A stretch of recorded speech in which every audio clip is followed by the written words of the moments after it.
This week has been tough.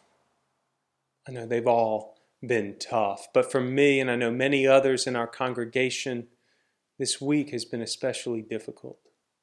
The church lost its first member since this pandemic began, Bob Harmon. I also lost and buried my aunt this week. And while neither of these deaths were on account of the coronavirus, they both felt the effects of this social isolation. Things are not normal. Life has changed, and grief is all around us in a way that we could have never imagined. But there is something else around us too. The gospel reading for this week is known as the walk to Emmaus. It's a story in Luke about two of Jesus' disciples traveling that Sunday after Jesus' death from Jerusalem to Emmaus.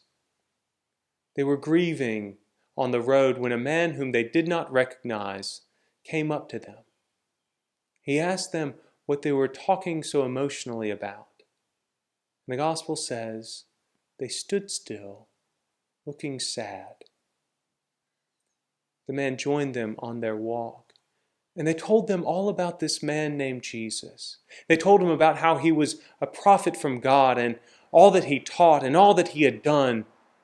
They told the man their sorrow about when he was handed over to the chief priests and scribes, how he was condemned to death, how he was crucified, how they had hoped that he was the one to redeem Israel, but he was now dead. Then they told him something unnatural, that this morning some women had gone to the tomb and they found it empty. And when they came out, they saw a vision of angels that declared to them that Jesus was not dead, but in fact alive. These disciples were confused. They did not know what to believe. Then the man spoke up. He said, "Yes, but isn't this exactly how things had to be?" And he spent the rest of that 7-mile journey with them, teaching them what the scriptures had to say about the Messiah. By the time the disciples and the man arrived in Emmaus, the disciples were mesmerized. And so they invited the man to stay the night with them. And as they sat down that evening for dinner, the man grabbed a loaf of bread. He broke it. And all of a sudden, the disciples saw that man for whom he really was. It was Jesus. And then Jesus vanished from their eyes. The truth I want to focus on in the story comes in exactly what the disciples say after he vanished. They say, "Were not our hearts burning within us when he was talking to us on the road?" They knew it. They were just too afraid to name it for what it was. We are. I am just like these disciples in the midst of grief. Loss of a friend. Loss of my Aunt Jane. We've all lost something in these past weeks. Kids have lost the ability to see their friends.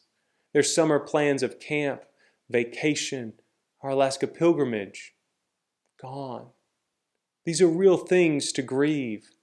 Just like others who have lost the ability to go out in public, to be social, to work. We are all grieving very real things.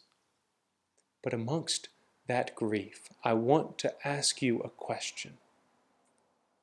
Where is your heart burning? Because you see, one of the pillars of the Christian faith is that we have an incarnate God. We have a God who is with us. We have a Holy Spirit who sanctifies us. And just like Jesus with the disciples on the road to Emmaus, he is with us when we grieve, reminding us that there is more than just grief, that we are a people of hope, that we are a people with burning hearts, waiting and ready to see the divine in action in our lives. So where are your hearts burning? Where is the creativity, the passion, and the hope bubbling up within you? These are the questions we must ask ourselves during this time.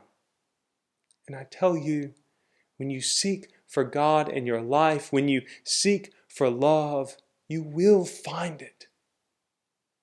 I love you. God bless you. And goodbye for now.